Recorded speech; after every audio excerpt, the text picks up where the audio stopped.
Coffee ಮಂಡಳಿಯ ಬಾಳೆಹೊನ್ನೂರಿನ ಕೇಂದ್ರೀಯ coffee ಸಂಶೋಧನಾ ಸಂಸ್ಥೆಯ ಶತಕ ಸಂಭ್ರಮದ ಕಾರ್ಯಕ್ರಮ ಕಾಫಿಯ ಕಂಪು.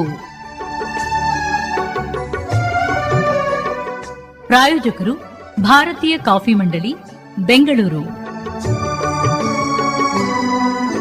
ಕೇಳಿ ಕಾಫಿಯ ಕಂಪು.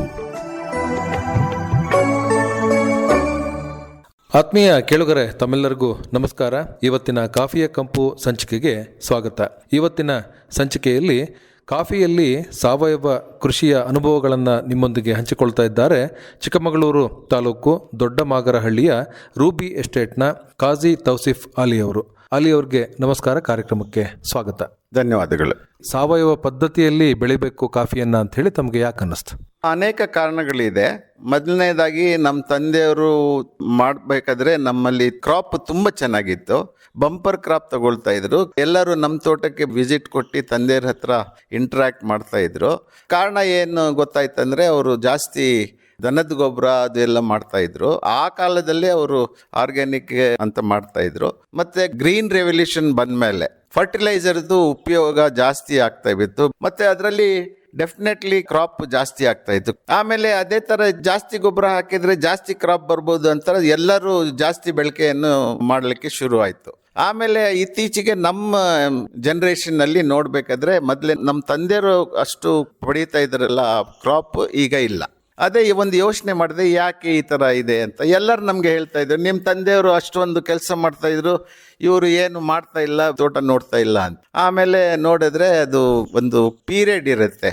ಪೀಕ್ಗೆ ಹೋಗಿ ಕ್ರಾಪ್ ಡಿಕ್ಲೈನ್ ಆಗಕ್ಕೆ ಶುರು ಖಂಡಿತ ಅದು ನೇಚರ್ ಸೈಕಲ್ ಅದು. ಆಮೇಲೆ ಅದು ನೋಡಿದೆ, ಈ ತರ ಕ್ರಾಪ್ ಕಮ್ಮಿ ಆಗ್ತಾ ಇದೆ. ಅನೇಕರು ನಮ್ಮ ಅಕ್ಕಪಕ್ಕನು ಹೇಳ್ತಾ ಇದ್ರು, ದೊಡ್ಡ ದೊಡ್ಡ ಎಕ್ಸ್ಪೀರಿಯನ್ಸ್ ಪ್ಲಾಂಟರ್ಸು ಹೇಳ್ತಾ ಇದ್ರು, ಏನ್ರಿ ನಮ್ಮ ತಂದೆಯವರು ನಾನು ಇಷ್ಟು ಮೊದಲೇ ಕುಯ್ತಾ ಇದ್ದೆ, ಈಗ ಯಾಕಿಲ್ಲ ಅಂತ. ಎಲ್ಲ ಯೋಚನೆ ಮಾಡ್ಬೇಕಾದ್ರೆ ಕಾರಣ ಕೆಮಿಕಲ್ಸ್ ಹಾಕಿ ನಾವು ಭೂಮಿಯ ಫರ್ಟಿಲಿಟಿ ಹಾಳು ಮಾಡ್ಕೊಂಡಿದ್ದೀವಿ. ಮತ್ತೆ ನನಗೆ ಶುರು ಒಂದೇನು ಕೆಮಿಕಲ್ಗೆ ಇಷ್ಟ ಇರಲಿಲ್ಲ.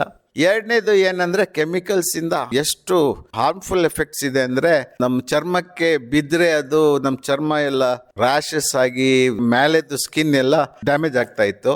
ಅದೇ ತರ ನಾನು ಕಾರ್ಮಿಕರು ಹ್ಯಾಂಡಲ್ ಮಾಡೋದು ನೋಡಿದ್ರೆ ನನಗೇನು, ಯಾಕೆ ಇವ್ರಿಗೆ ತೊಂದರೆ ಇಷ್ಟು ಕೊಡಬೇಕು, ನಾವು ಯಾಕೆ ನಿಲ್ಲಿಸಬಾರ್ದು ಅಂತ ಸ್ವಲ್ಪ ಗೇನ್ ಮಾಡಿಕೊಂಡೆ. ಏನು ಮಾಡ್ಬೋದು ಅಂದ್ರೆ, ಕೆಲವರು ಆರ್ಗ್ಯಾನಿಕ್ ಅವರು ಮಾಡೋರು ಇದ್ದಾರೆ, ಮತ್ತೆ ನನ್ಕಿಂತ ಜೂನಿಯರ್ಸ್ ಕೆಲವರು ಇದ್ದಾರೆ. ಆವಾಗ ನನಗೆ ಒಂದು ಧೈರ್ಯ ಬಂತು, ನಾನು ಒಬ್ಬನೇ ಅಲ್ಲ. ಯಾಕೆಂದ್ರೆ ಎಲ್ಲರೂ ಹೇಳ್ತಾ ಇದ್ರು ನನಗೆ, ಗೊಬ್ಬರ ಬಿಟ್ರೆ ಇವನ್ ಏನ್ ಮಾಡ್ತಾನೆ, ಇವನ್ಗೆ ಬುದ್ಧಿ ಇಲ್ಲ, ಕ್ರಾಪೇ ಆಗಲ್ಲ ಅಂತ. ನಾನು 4-5 ಜನದ ಹೆಸರು ಕೇಳಿದ್ಮೇಲೆ ನನಗೆ ಒಂದು ಧೈರ್ಯ ಬಂತು. ಅವ್ರ ಹತ್ರ ಹೋಗಿ ಡಿಸ್ಕಷನ್ ಮಾಡ್ಬೇಕಾದ್ರೆ, ಇಲ್ಲ ನೀವು ಮಾಡಿ, ಇವತ್ತು ನಿಮ್ಗೆ ಕಷ್ಟ ಆಗ್ಬೋದು, ನಾಳೆ ಒಂದು ಕಾಲ ಬರುತ್ತೆ ಯುರೋಪಿಯನ್ ಕಂಟ್ರೀಸಲ್ಲಿ ಕೆಮಿಕಲ್ ಬ್ಯಾನ್ ಮಾಡ್ತಾ ಇದ್ದಾರೆ, ನಮ್ಮ ಕಾಫಿನೂ ಬ್ಯಾನ್ ಆಗ್ಬೋದು. ಅದು ಒಂದೇ ಸತಿ ಅವರು ಚೇಂಜ್ ಮಾಡಕ್ಕೆ ಹೋದರೆ ಆಗಲ್ಲ, ಕ್ರಾಪ್ ಡಿಕ್ಲೈನ್ ಆಗುತ್ತೆ. ಅದಕ್ಕೆ ರೆಡಿ ಇರಬೇಕು ಅಂತ ಹೇಳಿ ಸಲಹೆ ಕೊಟ್ಟರು. ಈ ಆರ್ಗ್ಯಾನಿಕಲ್ಲಿ ಹೋದ ಮೇಲೆ ನನಗೆ ಏನು ಅನಿಸ್ತಾ ಇದೆ ಅಂದರೆ, ನಮಗೆ ಖರ್ಚು ಕಮ್ಮಿ ಬರ್ತಾ ಇದೆ. ಆ ಗೊಬ್ಬರದ ರೇಟು ನನಗೆ ಒಂದು ಸೀಸನ್ಗೆ 3 ಲಕ್ಷ ರೂಪಾಯಿ ಬೇಕಿತ್ತು. ಈಗ ಒಂದು ಸೀಸನ್ಗೆ ನಾನು 50,000 ರೂಪಾಯಿ ಒಳಗೆ ನಮಗೆ ಖರ್ಚು ಬರ್ತಾ ಇದೆ. ಮತ್ತೆ ಲೇಬರ್ ಚಾರ್ಜಸ್ ಅದು ಹಾಕಬೇಕಾದ್ರೆ ನಮಗೆ ತುಂಬ ಕಮ್ಮಿ ಬರ್ತಾ ಇದೆ, ಈಸಿ ಆಗ್ತಾ ಇದೆ. ಬರೀ ಡ್ರಮ್ಮಲ್ಲಿ ನಾವು ಲಿಕ್ವಿಡ್ ತಗೊಂಡು ಹೋಗಿ ಇಲ್ಲಿ ಗ್ರಾವಿಟಿಯಲ್ಲಿ ಹಾಕಿ ಬರ್ತೀವಿ, ಅದರಲ್ಲಿ ದುಡ್ಡು ಉಳಿತಾ ಇದೆ. ಒಳ್ಳೆಯದು. ಕಾಜಿ ತೌಸಿಫ್ ಅಲಿ ಅವರೇ, ತಾವು ಕಾಫಿಯಲ್ಲಿ ಸಾವಯವ ಕೃಷಿ ಪದ್ಧತಿಯನ್ನು ಅಳವಡಿಕೆಯನ್ನು ಮಾಡಿಕೊಂಡು ಯಶಸ್ಸಾಗಿದ್ದೀರಾ. ಅದರಿಂದ ಏನೇನು ಅನುಕೂಲಗಳು ಆಯಿತು ಅನ್ನುವಂಥದ್ದನ್ನು ಕೂಡ ನಮ್ಮ ಬೆಳೆಗಾರರಿಗೆ ತಿಳಿಸಿಕೊಟ್ರಿ.